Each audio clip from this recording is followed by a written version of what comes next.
Hello and welcome to Emma Ravensmore. How do you do a Celtic cross tarot reading?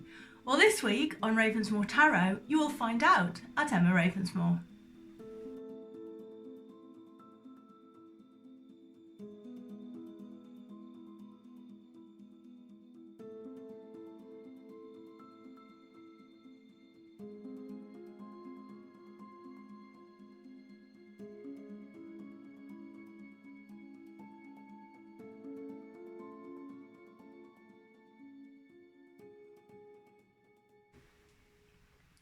Before I start, I'd like to mention Top Aesthetic and Rachel, who works there. We've been doing some tarot parties together. She works her magic in one room while I give tarot readings in the other room. She's absolutely amazing. You should definitely go and see her. You should phone her up. You should go onto her website. She performs absolute miracles.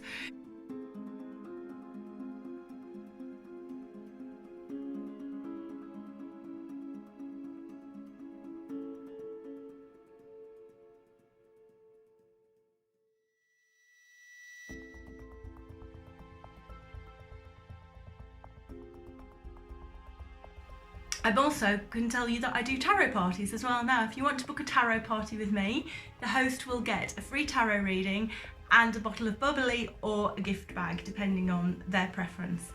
And just invite 4 or 5 friends over, or more if you want to, and you can host a tarot evening.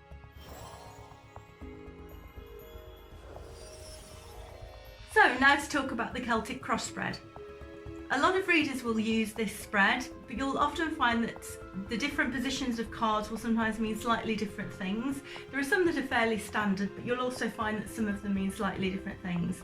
And so what I want to talk about today is how it's set out and how it works, and how I personally position the cards and how I personally name what those cards are going to be.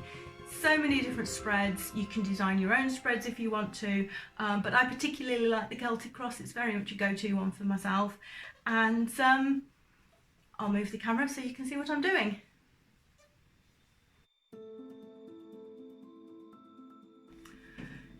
So what I'm going to show now is the Celtic cross spread. This isn't for anyone in particular.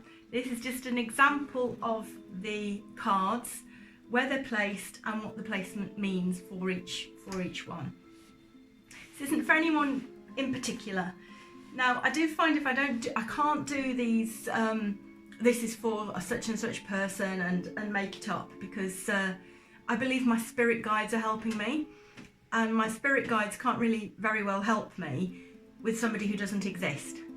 So this is just a very random spread. It won't really mean anything, but I can certainly show you what each position means in relation to where the card is placed. I always have a routine. I always place certain cards first, and slightly differently to some readers, I place them upright. I don't turn them round and then open them one by one. I actually put them all outright, so it gives me a good overview of what's happening. So this is you. This is what crosses you. In a little while I'll go into the individual meanings for each one. This is what is above you. This is what is below you. This is what is behind you. This is what is in front of you. This is your perspective on the world, the way you see things. This is your environment.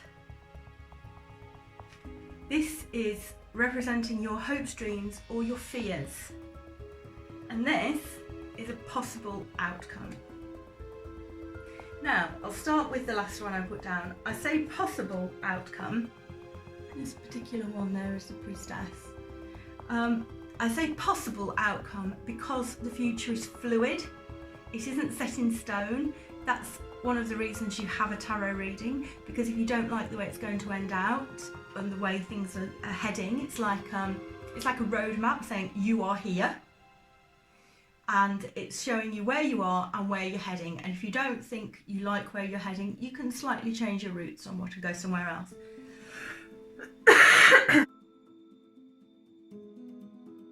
Right, so this card here, this represents, the first one I put down represents you, where you are now, what the main reason that you're having the reading for. It explains your general personality, what you're like as a person, and perhaps a little bit of what's happening to you at the minute.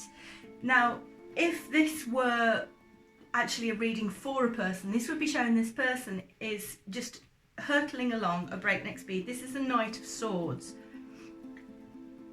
This is actually the fastest card in the whole pack. You're not going to get something that represents speed as much as this card does. It represents hurtling along just as fast as you possibly can at breakneck speed. So if this were an actual reading for somebody, it would be representing the fact that they are just going along really fast. Whatever is in their life is happening at a breakneck speed. It's a bit difficult to offer too much because, like I said, this isn't a reading for anybody. This is just random cards. This would be what's crossing them. This is actually the Queen of Cups. There. That would represent, to my mind, that would represent a person that is crossing them. That would represent somebody that's having a big impact on their life. When it's crossing, it's usually something that's either weighing very heavily on their mind, something that they're thinking about a lot, something that's happened to them. Again, without doing a proper reading, it would be very difficult, and sometimes it's different in different cases, but that is a big thing. That is actually crossing them, as we say. This is what is in above you. Sorry. Now, what above you is what's in the forefront of your mind at the moment. That's what you're thinking about mostly. That's what when you're thinking about things, when you're daydreaming, when you're mulling stuff over, that's what's in your main consciousness at the moment. That's what's happening. For this person, it should obviously be quite a bit of conflict going on, but that's what's going on in the forefront. Now, this is representing what's below you. There.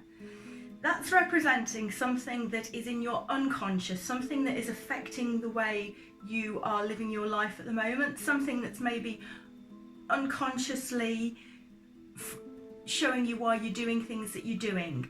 If this card in a reading was in this position, this would be somebody who was trying to hold on to their money. I mean, look at what the guy's doing. It would be somebody who's trying to hold on, somebody who's trying to save. Perhaps they're a bit worried. Perhaps they've got something going on that's some insecurities as well. So that's something that's in your unconscious that's playing a part in what's happening in your life right now. Now, this position here, that's in the past. That's showing you something in the past, either in the distant past that's weighing very, very heavily upon you, or something that's in your near past. It depends upon the reading again and how I feel. Something in the near past that's affected you. I mean, obviously this would be quite obvious that this person has had a bereavement, and that's why they're acting the way they're acting, or something bad has happened. But as that's very much a mourning card. Grief, mourning, but with hope there, because if you see, he's spilled his 3 cups, but he's still got 2 left, but he can't accept those at the moment. He can't accept that at the minute because he's so upset about what he's lost. But that plays a part in what's happening now. It's either influencing, slightly like that again, but it's an actual event or person in your past that's having an influence on your life right now. This is a future card. This is near future. This is how within sort of the next 3 months are going to pan out for you. This is actually a lovely card. This is a very sort of homely, happy, comfortable card. It's not especially exciting or anything, but it is a very nice card. It's the 6 of Cups. But anyway, that's what's going to happen in your near future. So if that wasn't such a good card, you could always take in mind that perhaps something is going to perhaps not go your way in the near future, or if it's a really good card, obviously you think, okay, things are going to be fine for me. Now, this card here, this particular one is Strength. This is your view upon the world. This is your perspective, how you look at things, your mindset. Obviously, this person has a great deal of, if this were a reading, this person has a great deal of inner strength and fortitude. But this is how you're viewing what's going on. It can be really insightful as well, because if you're viewing things in a very, very dark way, it can obviously influence the way things turn out, or you can be very optimistic or hopeful. It's a very important card, showing you how you're actually looking at things. And sometimes you don't realise you're looking at certain things in such a way. You might think of yourself as generally a very optimistic person, but there's something that's going on in your life and you're looking at it very pessimistically. Just as an example, it helps to give you a good indication of your perspective on things. Now this is your environment. This particular one here is the King of Cups. That would be a really nice card in your environment. It shows the cups is love and empathy and compassion, and the king is obviously the highest one in that particular suit, and so that would show that you're in an atmosphere that's got a lot of love, a lot of compassion. You've got some really good people around you, so that would be a really nice one to get in that position. That's showing you where you are, how you're living at the moment. Now this is quite an interesting one. Here we've actually got a particularly nice card. We've got the Four of Wands, and that's like a party card. They're jumping around, having a great time. They look like they're shaking cabbages, but you know, they're shaking the cabbages, they're having a good time. This particular position is for your hopes, dreams, and or fears, because depending on what's happening and depending upon the situation, somebody might have a lot of unconscious fears, or a lot of fears that they really would be best getting out in the open. They might just have some really nice dreams, like this is what you want, this is what you're looking to head for. And obviously, if this card in this position would be a lovely card. It would show, you know, they just want happy things, they want good things, they want to dance around and shake the cabbages.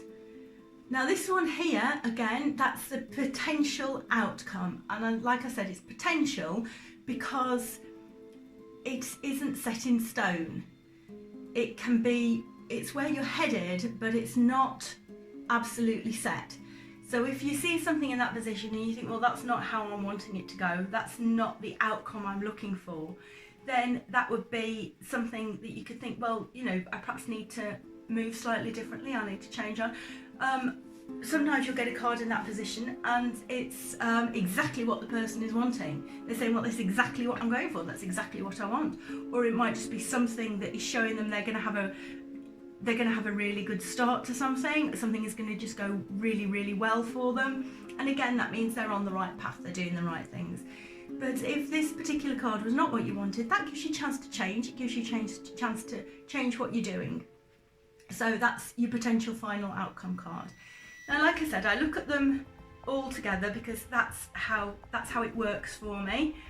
I find that's how I'm guided. I look at them all, and sometimes it doesn't mean a lot to start with, but then as I start reading, as I've been sort of doing here, it all gets pulled together. But because obviously this is a fake reading, these are just random cards, it's not going to all pull together into a proper story, because it isn't. It's just a random display of cards, which is another quite a good thing to show that if it isn't a proper reading, they don't mean anything. They don't really mean anything to me. I could probably concoct something if I tried hard enough, but they're not speaking to me. It's not saying anything to me. Whereas when I actually do a reading for somebody, it all starts coming to me. As I start reading it, it all starts coming together. And it's quite a nice experiment to do this, because it's a very, very long time since I did demo spreads like this, because you do these sort of spreads if you're learning, and if you're learning how to do spreads, you're learning how to read tarot cards. And I always found it really difficult because they didn't speak to me. And it's interesting to go back and do something like this to show myself that to demonstrate that it really doesn't mean a lot unless it's an actual reading. It really helps to show that when I do a proper reading for somebody, I'm guided into what I'm doing, and it's not just random cards. So, thank you very much for watching Emma Ravensmore. Please stick around for the bloopers afterwards. Please like and subscribe. Please press the bell button. Please press the bell button. And come and see me next week. Thank you.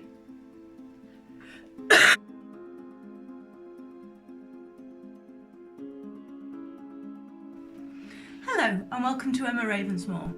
How do you do a If you keep moving, does it stay on then? Well, it's on because it's recording. Oh, sorry.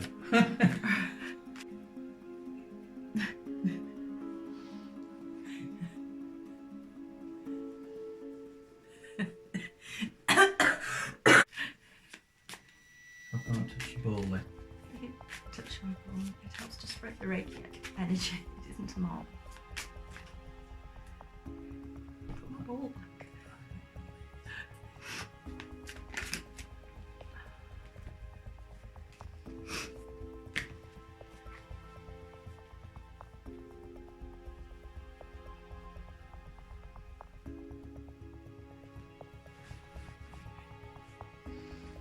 Okay.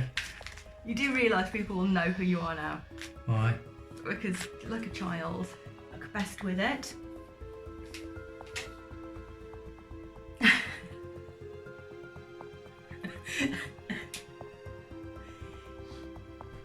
Just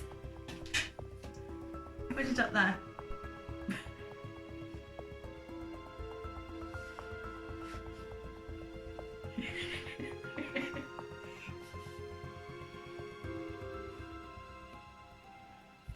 I've cut my finger.